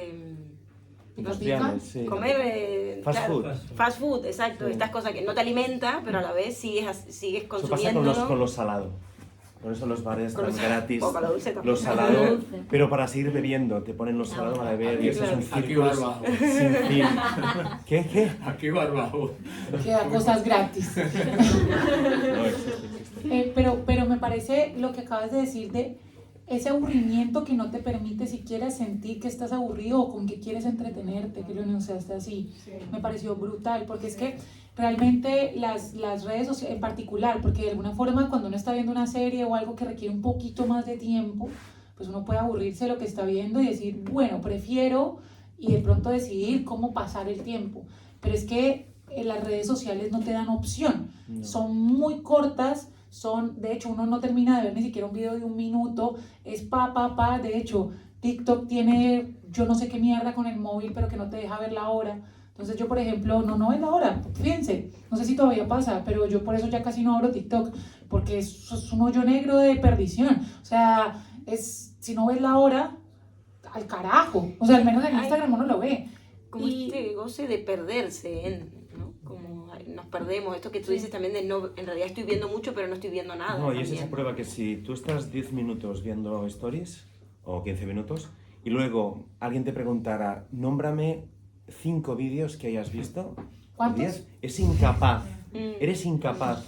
Es que esto es una prueba que tengo con el mundo. Hay Es una imposible. psiquiatra ¿No te acuerdas? que es bastante polémica ahora, María Rojas, que habla Ah, justamente sí. de esto de los redes. Y que dice que te prometen, o sea, siempre vas con la idea de que el próximo me va a servir, va a estar bueno. Y te Entonces puedes vas reír, pasando. pero lo olvidas. Porque no crea un pozo, es algo completamente, algo liminal, o no sé qué es, pero que no queda ahí. Sí, y yo creo que hay como esta cosa medio de justamente esa velocidad o esa aceleración y ese pasar de una cosa a la otra de forma muy metonímica, no permite la asimilación de aquello que estamos viendo. Es como algo que ocurre, por eso lo comparaba con la comida chatarra, a nivel como medio digestivo, pero otra digestión, una digestión más simbólica, psíquica incluso, de no podemos realmente almacenar ni digerir todo aquello que está entrando en nuestro sistema nervioso central. Pero igual en el futuro, la generación que al final va a ser la exitosa es esa mutación de cerebro que es capaz de con tan poco asimilar mucho. Y van quedando detrás los que somos incapaces. Es como, no sé, lo de los tener 6 o 7 dedos. O sea que al final, si al final fuera eficaz, quedaría esa mutación que han tenido tantos dedos, porque son los que al final quedan, porque son los que pueden tirar para adelante. Total, Como es teoría interesante friki, verlo así, ¿no? Como pero la especie que al pueda final mutar. el que es capaz de con tan poco aprovechar mucho y tirar adelante y el otro ameboso se queda ahí como zombie, pues ese no sirve y no puede ser Es descartado. de las primeras clases esas, ¿sabes? Yo creo que es el principal problema actualmente, porque cuando te llenas de viajes, de lectura, de trabajo, al final al menos hay una recompensa de sentirte realizado, de crecer personalmente, pero con esto es que de verdad que no aprovechas nada. Entonces, para mí el principal problema de falta de aburrimiento es cuando lo invertimos en esto. Por acá y luego Víctor también Hay alza la varios. mano, Liz, por acá también. Para mí esto que estaban diciendo tiene mucho que ver con el tema de la atención en sí, como que para ti es como la capacidad de fijar nuestra atención en las cosas. Entonces, esto de cierta manera explota esa incapacidad que nosotros tenemos y se vuelve como un círculo vicioso. Y para mí, para ese detenimiento que se necesita para el aburrimiento, tiene que estar la atención, porque yo puedo estar a veces sin hacer nada porque me quedé con el móvil sin batería, pero tenemos como ya esa dinámica de pensamiento. Entonces a veces, aunque no estemos haciendo nada en sí, estamos en ese mismo como loop de estar haciendo cosas, porque estamos en ese discurso mental que no podemos soltar nunca. Y para mí tiene que ver con esto, con el no poder mantener la atención sobre las cosas. Yo medito y te podés dar cuenta como no puedes mantener la atención en nada, no puedes mantener la atención en tu respiración 5 segundos. Y me siento todos los días hace años y no puedo mantener la atención en la respiración. Y es que lo que hacemos durante el día no corta. Yo estoy con el móvil y esto no corta cuando yo deje el móvil. Mi cabeza queda de esa manera. Y creo que esa es la consecuencia. Que no somos realmente conscientes de cómo estamos internamente y creemos que es este rato, ¿no? Que yo estoy con el móvil mirando las redes y después ya está, me junté con mi amigo a charlar o tomar una cerveza o me puse a leer el libro, y ya está, yo estoy haciendo esto. Pero es una mentira. Porque cuando te pones a hacer nada realmente y a ver cómo está tu cabeza cuando haces nada, te das cuenta que no parás. Y eso no para cuando estás haciendo otras cosas. Entonces, siento que es imposible el aburrimiento con las mentes en los estados en los que las tenemos ahora. Mira que Sí. pues súper de acuerdo. Y no sé, pensé en un juego muy etimológico de cuando Floraretica definía estrés como precisamente la tensión y A sería no, sería Sí, la no yo también lo tensión. noté acá. Entonces, de alguna forma, no podemos no estar estresados, No en estar tanto en siempre tensión. estamos en tensión. Y por eso no podemos prestar atención, porque estamos siempre en tensión, de los estímulos de afuera y de adentro, pero de alguna forma de un cuerpo que hace que esa cosa esté ahí, como tensa. Es una mierda. Sí, y ver reels o imágenes o lo que sea, no es solo ver, es que ese es el tema, que eso no queda ahí. Eso nos da un mensaje también, y algo que se descifra en algún punto, y que queda dando vueltas, y que conecta con otras imágenes, y con otras asociaciones de ideas. Quizá opera más a nivel, no diría No, inconsciente, pero A mí subconsciente. me impresionaba que dejé mucho de mirar series, un poco porque se fue dando por dedicar el tiempo a otras cosas, ¿no? Pero realmente que cuando empecé a dedicarle tiempo a la meditación, me encontraba pensando sobre la serie, sobre un personaje, sobre algo que había pasado, y esta ni siquiera es mi vida, esta ni siquiera es mi historia, porque estoy ahí. Entonces, realmente como, creo que ahí está como para mí el centro de toda la cuestión, ¿no? De que como sociedad nos empezamos a ser conscientes de qué inputs le estamos metiendo en nuestra cabeza, Sí. porque esos son nuestros filtros después para todo, y nuestra mente nosotros seguimos siendo el mismo animal que éramos en la época de que éramos cavernícolas. Entonces nuestra mente no distingue si es una pantalla lo que yo estoy viendo o es realmente la realidad, y yo eso me lo creo de cierta manera, ya sea en el inconsciente o como sea, pero yo me estoy creyendo esa historia, entonces tomo mis decisiones a partir de ahí. Y es como que para mí es como si estuviésemos hasta de cierta manera confundidos, porque es tanto tanto lo externo que recibimos, tanto la vida de los demás que consumimos a través de redes y la vida de ficción que consumimos a través de series, que ya no sabemos qué es qué. Y a partir de todo eso tomamos nuestras decisiones. Por eso me parece que no es solamente un pasatiempo que no es nocivo, digamos, importa en qué estamos gastando el tiempo. Totalmente.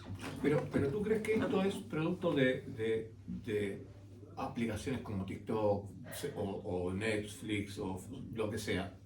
¿O que ya somos así y simplemente estas aplicaciones forzaron eso? ¿O nos obligaron por ese lado? Se No sé si me explico. en cierta parte Exacto. de eso también, de la atención tan corta que... Porque por Yo ahí, siento que para mí es como que, bueno, los algoritmos están hechos así, ¿no? Como si hubiesen hackeado el ser humano y hubiesen encontrado el punto más débil y lo hubiesen explotado.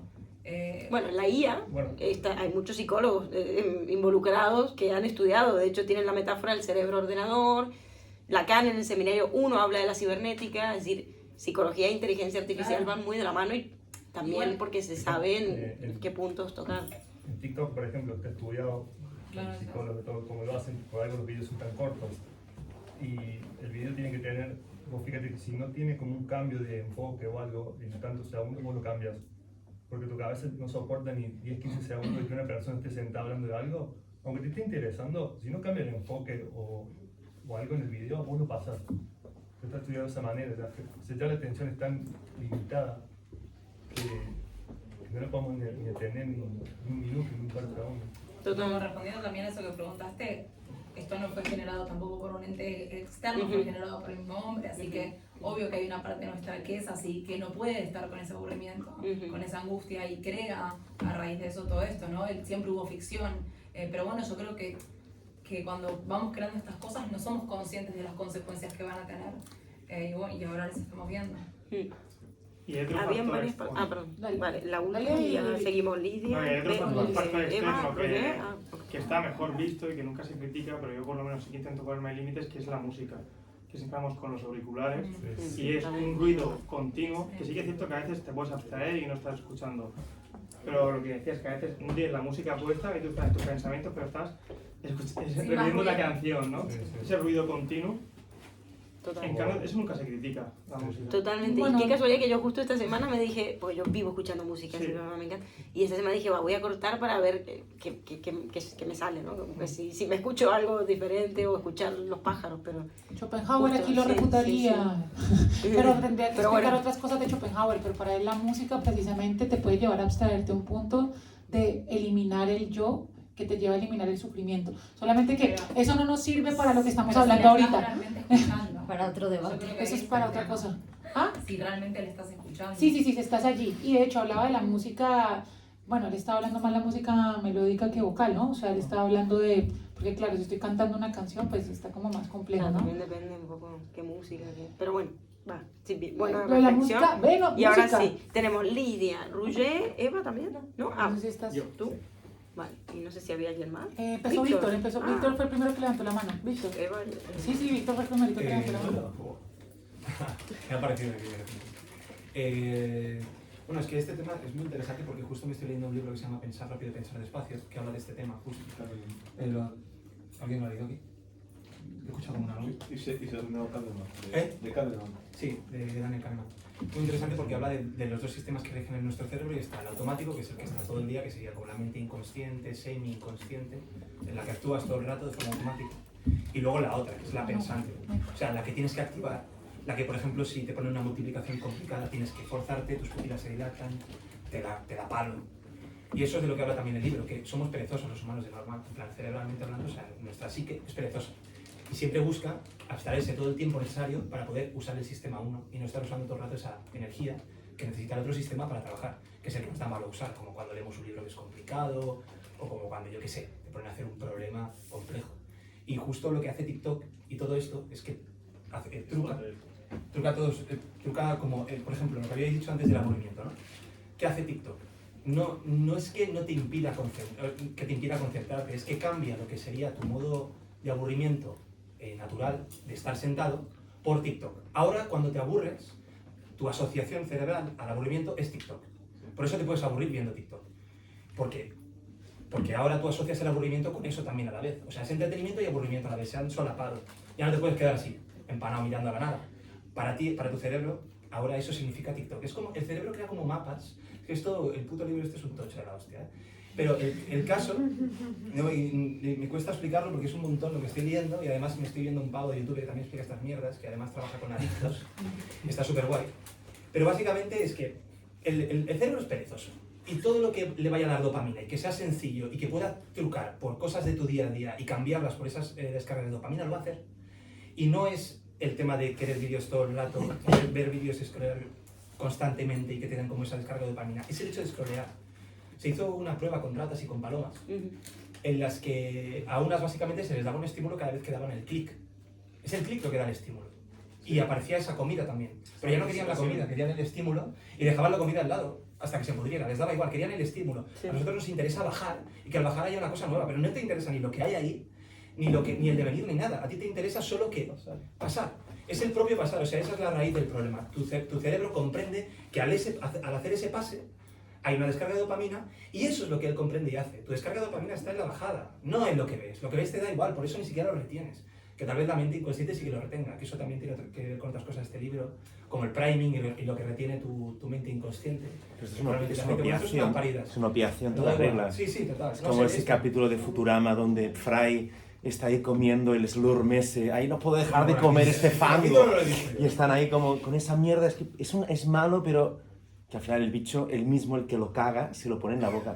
¿Nadie ha visto este capítulo? Es buenísimo. Es buenísimo eso. Y bueno, para terminar, lo que ha dicho él de la música es súper interesante, porque yo estoy de acuerdo con él. En el hecho de, por ejemplo, yo me pongo muchas veces música, voy a clase y voy a no sé qué, y me pongo cualquier cosa, ni siquiera quiero escuchar nada en concreto, me pongo cualquier mierda para escuchar. Pero es que afecta mucho a lo que yo luego pienso. O sea, esa retahíla de música que me he puesto, si es música triste, o música alegre, o música de gimnasio, cualquier mierda, afecta mucho a mi ego y cómo se representan los pensamientos que yo tengo. Puedo estar pensando, o sea, me condiciona, ¿no? Lo que es tus sentimientos te condicionan a lo que piensas. Tú si estás contento piensas algunas cosas que no son las mismas que si piensas, ¿qué mal estoy hablando? ¿Qué piensas cuando estás enfadado? Pues la música hace ese trueque también. O sea, lo cambia. Yo me estoy ya predisponiendo a una música aleatoria que me va a hacer pensar de una forma en concreto que ni siquiera yo quiero. Es porque me haga hacer algo y además lo que pienso es súper improductivo o no improductivo. Tampoco busco ser productivo con la música. Eso es una frase de la peli esta de Alta Fidelidad. Joder, otra cosa que no tengo ni puta idea. De los 2000, estaba triste porque escuchaba música triste o escuchaba música triste porque estaba triste. Sí. O sea, no sabes... No, a mí muchas veces al revés. Yo estoy triste porque me pongo esa música aleatoria, empieza a sonar y me condiciona a pensar en eso y luego empiezo a enlazar con cosas de mi vida y venga, no sé qué. Luego la cambio y vuelve otro pico de otra cosa. Claro, ¿qué pasa cuando no tienes música? Muchas veces me he encontrado ahí dando vueltas y pienso en cosas que tal vez realmente quiero pensar, aunque sea una parida. Es más interesante eso que me guíe a algo totalmente aleatorio, que sería lo mismo que como este algoritmo, ¿no? En plan, te guían cosas que son completamente aleatorias, de las que no tienes control. Ya está. No, muy bueno, muy bueno. Gracias. No puedo Siempre digo, ya está. responder o... ¿le quieres responder? Sí, no, que yo pienso que, no sé, funcionamos en base a opuestos, ¿no? Siempre hay como una fuerza opuesta. Y igual tú te vas a TikTok o te vas a la música, porque como pares y mires lo que tienes del otro lado, es que no quieres verlo, ¿no? Quiero decir, yo por ejemplo he notado que los días que más tranquilo estoy, que más satisfecho con todo, salgo por la mañana del coche y no me pongo música, ni me pongo en la radio. Sí. Y voy disfrutando de ese momento. Entonces, pienso que igual lo que estamos, de cierta manera, es como equilibrando ese desfase, ¿no? O sea, mientras más TikTok y más música ponemos, es porque menos queremos ver esto que tenemos del otro lado. Menos nos satisface, ¿no? Más tapamos. No sé, pienso... Es ruido, ahí. es ruido, sí. Pero no estamos fuera nada que desoculta el Sí, ser. no, totalmente. Bueno, a veces puede estar completamente normal y querer simplemente buscar como un estímulo. Que también esto, es que es lo que he comentado. No sé, yo no sé cómo explicarlo bien porque no soy psiquiatra ni psicólogo. Pero sí que sé que el cerebro hace como mapeados de cosas que te producen estímulos y le da igual lo que sean esas cosas. Puede ser una droga, puede ser lo que sea. Y las intercambia con rutinas tuyas. Ahora tu rutina no es salir a correr, ahora tu rutina es la marihuana, te la he cambiado. Y ahora lo que haces es, cuando piensas en ir a correr o lo que fuera, ahora como estás en lo que sea, te meto marihuana. Y es lo que vas a hacer a esa hora del día todo ese rato, porque es lo que yo comprendo, que a mí me gusta y que a la larga me va a dar más placer, aunque no sé qué va a pasar al final. Pero es así un poco como funcionan las adicciones. adicciones. Obviamente yo con este pavo no lo explico. Buen tema para hablar algún día. No, pero Roger no, y sí, no, lo que quería y decir es, Lidia. si Ah, y tú allí. tienes un placer Vamos a que tener que ir supera ese cerrando. placer que te está dando esto, supongo que llegaría un momento en que el placer de tu vida cotidiana superaría todo eso. Sí, pero es Bueno, una claro. física greedy, porque Sí, sí, está sí. siempre buscando como a corto plazo, como no está pensando como la gratificación como delay. Claro, y además para buscar lo que tú dices, tienes que esforzarte. O sea, Sí. tienes que hacer un esfuerzo y tienes que traspasar por todo ese mapeado que has hecho para precisamente evitarlo. No, yo pienso que yo pienso que todo lo contrario, que sería totalmente sin esfuerzo. O sea, realmente a ti te compensa el ir tranquilo a tu casa, prepararte una cena súper buena y súper bonita y súper agradable y quedar con tu pareja y no sé qué. Es como que esas cosas automáticamente las vas desechando. Pienso. No lo Pero sé, eso es un igual- punto de sabiduría igual- muy elevado, ¿eh? No, Porque también tienes que salirte de lo que está haciendo todo el mundo, de toda la horda, del corriente, del vulgo, de lo que está haciendo, digamos. El rebaño. Salirte de, no, yo paro. ¿Y qué hago? Dejo el móvil en, yo qué sé, en la taquilla del gimnasio, voy a hacer gimnasio sin móvil y sin música. ¡Guau! Eso sí que sería un... Eso es cum laude, ¿eh?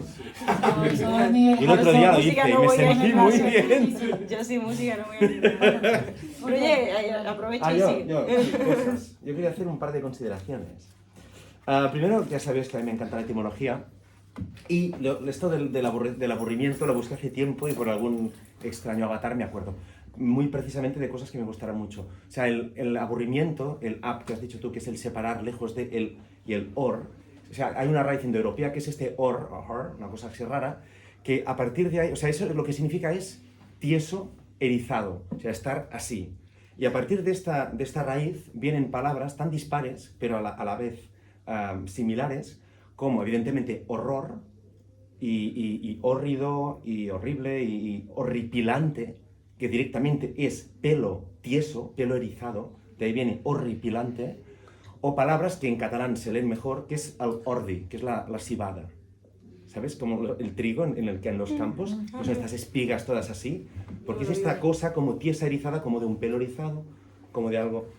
Y claro, estar aburrido es que no estás en la disposición de que algo te atraviesa y estás en este tipo de excitación, de que no estás erizado por algo, tieso por algo, No tienes los pelos de estimulado punta. por No algo. tienes los pelos de punta. No tienes los pelos de punta y estás aburrido, o sea, no estás en ese sentimiento que quieres estar. Claro. Esto, 1. 2. En el exceso de positividad que decías, yo me leí también un par de libros de más de uno de este señor, de Byung-Chul Han, y yo lo veía también como algo que él lo ponía, como de evitar lo disonante, evitar lo discordante, y que todo sea algo suave, redondeado. Él hablaba de que cada vez más todo es más redondeado, que incluso las aristas, llegaba al punto de poner el ejemplo de que las aristas de los móviles, antes esto era con formas más angulosas, ahora todo está redondeado, o sea, todo nos gusta que sea suave, que no sea áspero, que no sea brusco, y esta cosa de lo igual en lo positivo, de que o sea, el filtro de Instagram. O sea, lo que vemos en estas historias es que todo es feliz, todo son tazas del Mr. Wonderful. O sea, que lo que queremos es más de eso y no ver esto discordante, esto, bueno, que también tú ahora comentabas, con no querer ver esto que está al otro lado y que poco tendría que ver con esto. Para terminar, me habéis hecho pensar que el móvil, me creo que hay una frase, sería es como el anillo único, ¿no?, de Sauron. O sea, entrar en la dimensión.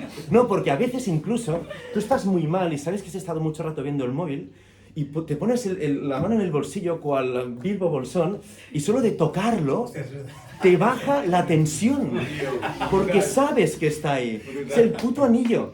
Y cuando entras, está el puto ojo que te mira y no puedes dejar de estar ahí. Y, o sea, a ti te salva porque estás como invisible. Es brutal, sí. yo me estoy poniendo tieso de lo que estoy diciendo, ¿sabes? Estoy horripilado. Es una broma. Mierda, que está grabado, puta mierda. Se me ponen los pelos de punta. No, pero que me ha hecho pensar eso.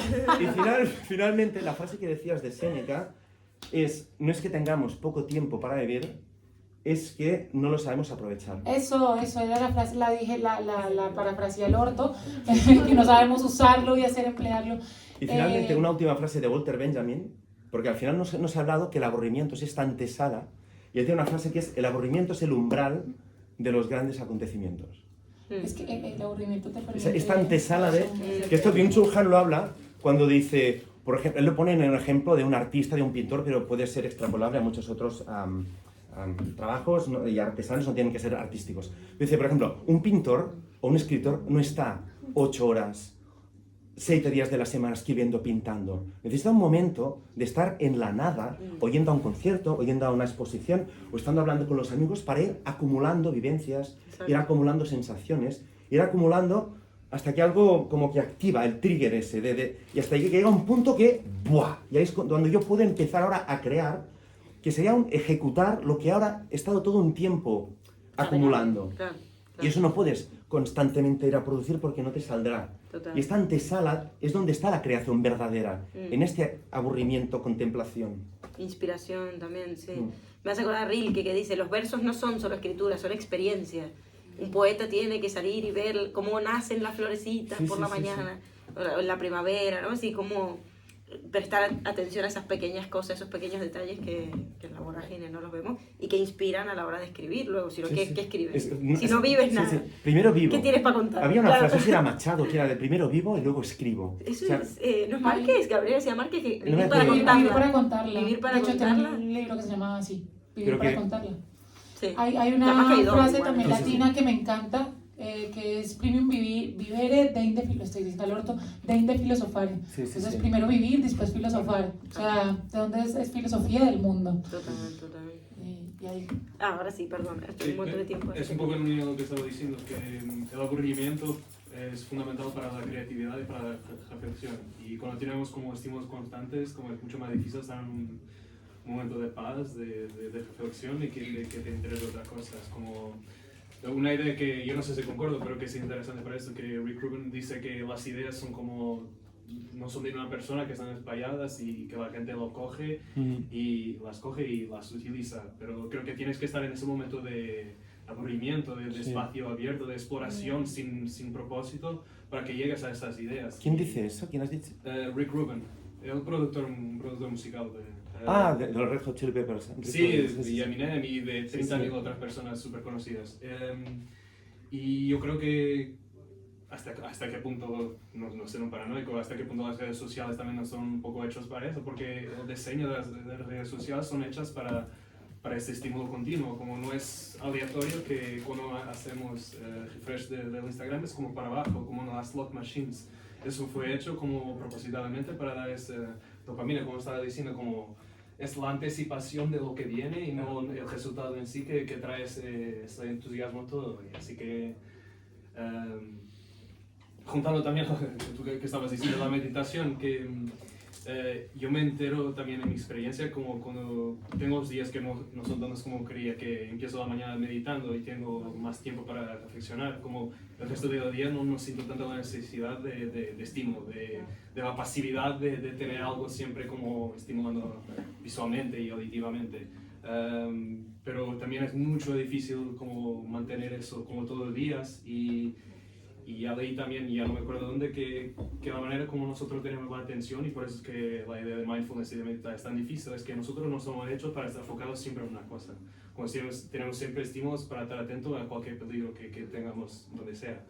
Y la meditación no es tanto como una idea de aprimorar nuestra capacidad de estar enfocado en algo, pero para entrenar una cosa que no somos naturalmente hechos de hacer, que es enfocar en algo específicamente, que era más fácil en otras vivencias, pero ahora con tanto estímulo tenemos que activamente más entrenar. Y en definitiva también como esto, el verdadero fin de la meditación es que vos puedas tener una atención relajada. Sí. Y no que tengas que concentrar tu atención en algo. Sí. Pero es un tipo de atención que no estamos como acostumbrados como a ejercer, pero es eso, como tenemos esta capacidad de prestar atención como en definitiva muchas cosas al mismo tiempo, que por eso también hubo un momento que fue como el boom del multitasking y como que se veía que estaba bien y era como, hasta si tenías que buscar un trabajo era como una de las aptitudes positivas que tenías que tener, y hoy en día está mal visto, el multitasking de a poco va cambiando porque se dan cuenta de la cantidad de errores, ¿no?, que surgieron a raíz de eso, pero en definitiva es como si con la meditación entrenases de cierta manera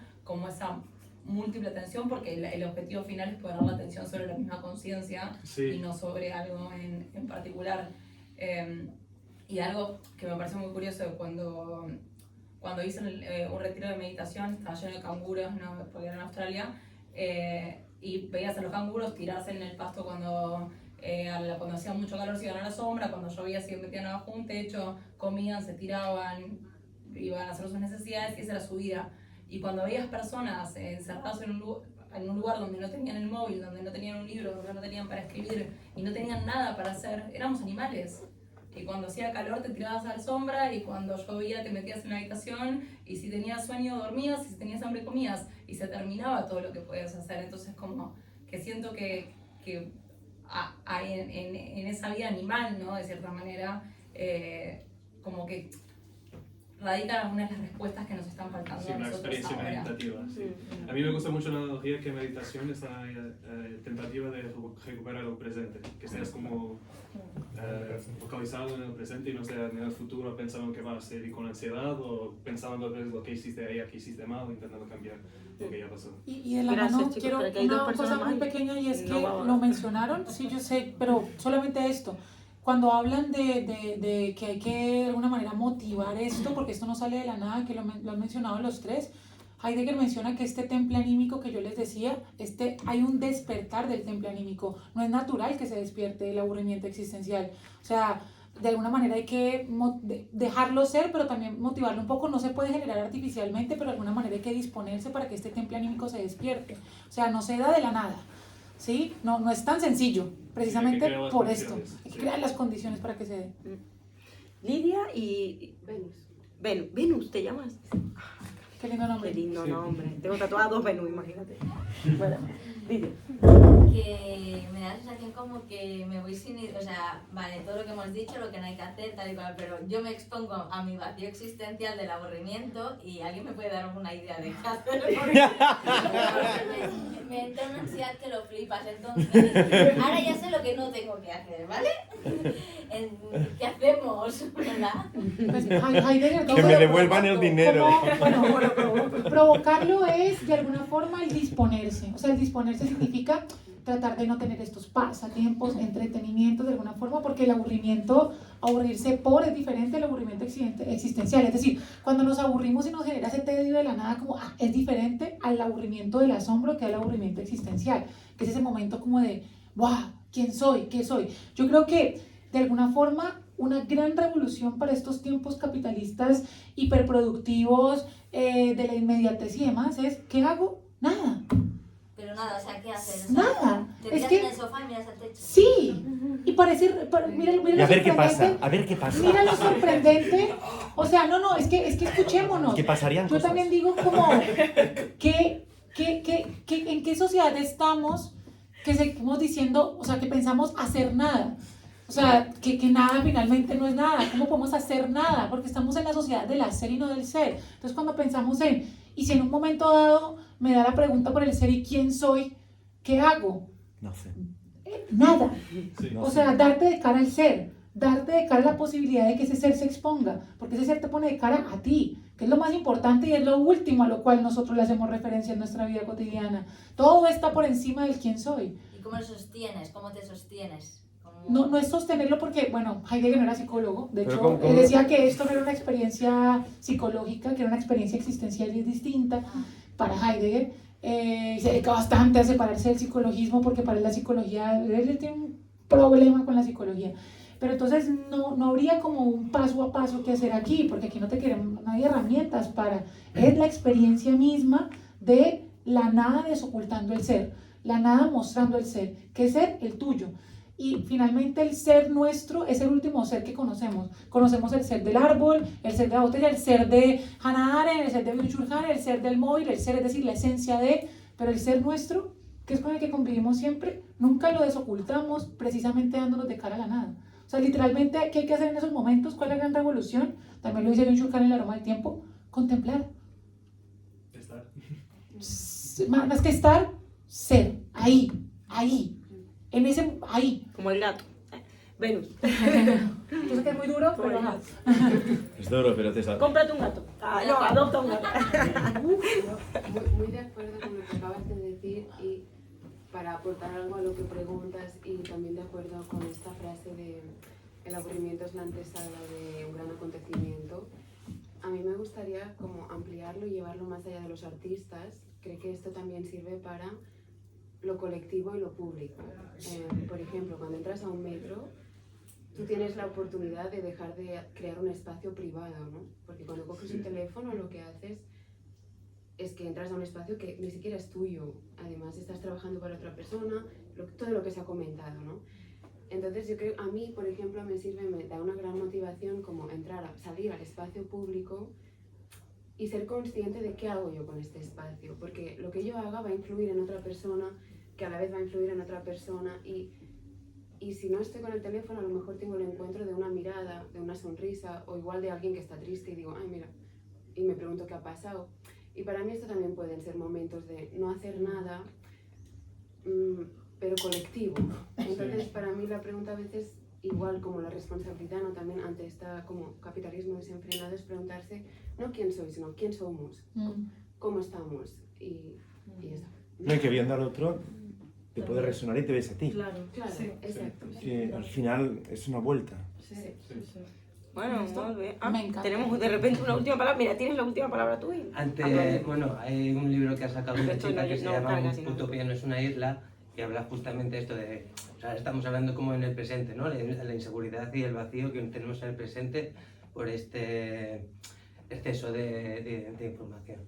Pues si pensamos en el futuro, como que no vemos nunca un futuro,